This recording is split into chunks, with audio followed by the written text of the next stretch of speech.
Hi, I am live on here on a Friday. Happy Friday. I have been playing around with coming back to my weekly trainings, and it seems like Fridays are just a good day for some reason. It seems that Fridays are just a day that feels aligned to do that.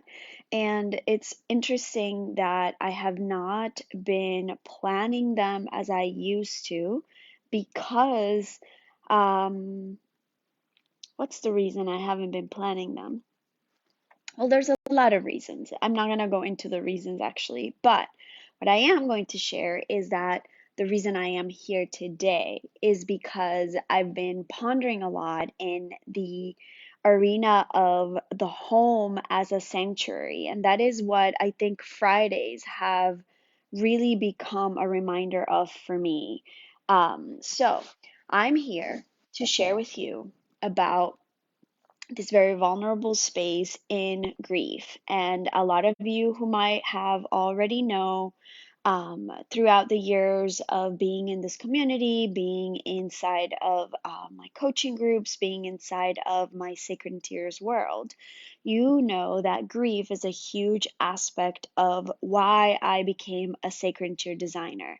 Grief is a huge aspect of why I am where I am, and especially why I treasure the home as such a sacred space. And it is because in these moments of grief, whether it's from losing someone you really love, um, losing a relationship or ending a relationship, whether it's from dreams not coming true and, wishes not being fulfilled, or when it is simply just because you are a melancholic Pisces who gets really affected by the full moon, or if you're all of that, aka me, then grief simply becomes something that you learn to love. And instead of resisting it and instead of always wanting to get rid of it,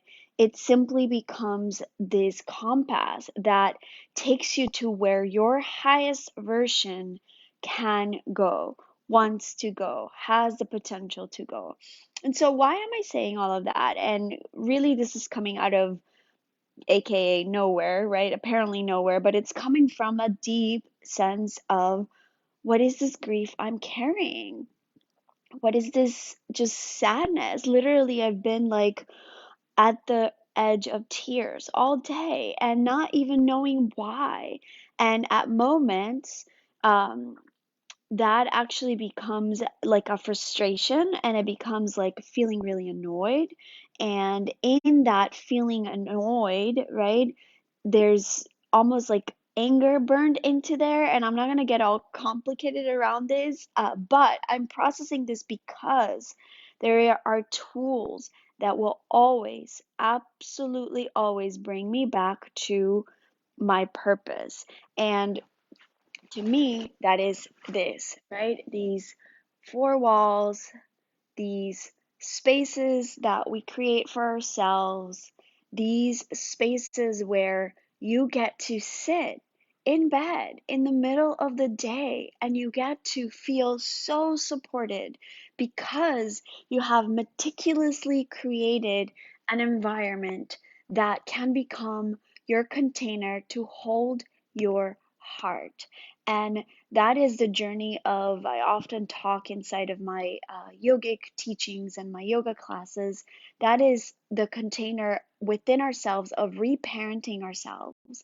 And what I love is being able to do that inner work of reparenting myself, creating that container to hold space for my heart, but also creating that container and that structure within this physical world, within the home space, so that I, instead of coming into my room, feeling my feelings, becoming aware of my thoughts, becoming aware of my energy and how I'm feeling today, it's very easy if you don't create the space for that awareness to happen to get distracted with just the chaos, the laundry, the to-dos, all the work that needs to be taken, that has to be done in a home because that's part of having a home. And so for me, having a sacred space, having a meticulously intentional and meaningful design for your space, and being able to walk into it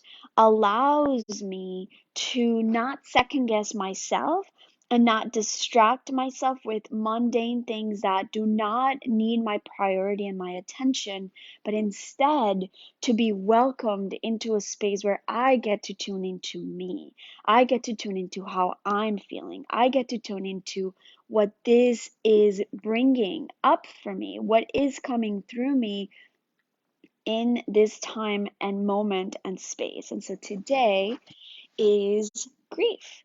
And nothing specific has happened. There's no logical reason as of yet, right, that I have gathered. But here I am sitting in that grief. And so I want to invite you to do three things today. I want to invite you to number one, become aware of your home, become aware of your space. What is a space that makes you feel not guarded, not having all these walls up, not um, restricted to express and reveal what is being withheld from your heart? Okay? What is a space in your home where you can walk in and be yourself? 100% as you are in that moment. The second thing I want to invite you to do is to go ahead and, if you are curious to go deeper into what creating sacred sanctuaries is all about, what creating sacred spaces is all about, and you want to do that for not just yourself, but for other people, register for my masterclass. Next week, I am going in to really just show you all of the blueprint of exactly how I design these sacred spaces. And even just saying that, I'm going to pause for a second, because even just saying that, I'm noticing the um, desire to not show up today to say that, to not show up today to pursue with the launch that I started, to not show up today to take action on something that is really important to me, but I'm still doing it anyway because it's coming from my heart, because what I want to share with you is so authentic and it's so vulnerable.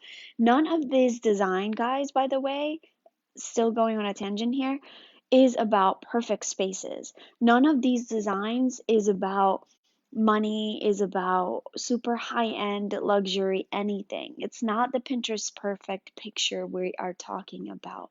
We are talking about sacred spaces that are all about bringing space for healing, providing space for deep transformation, providing space for us as women,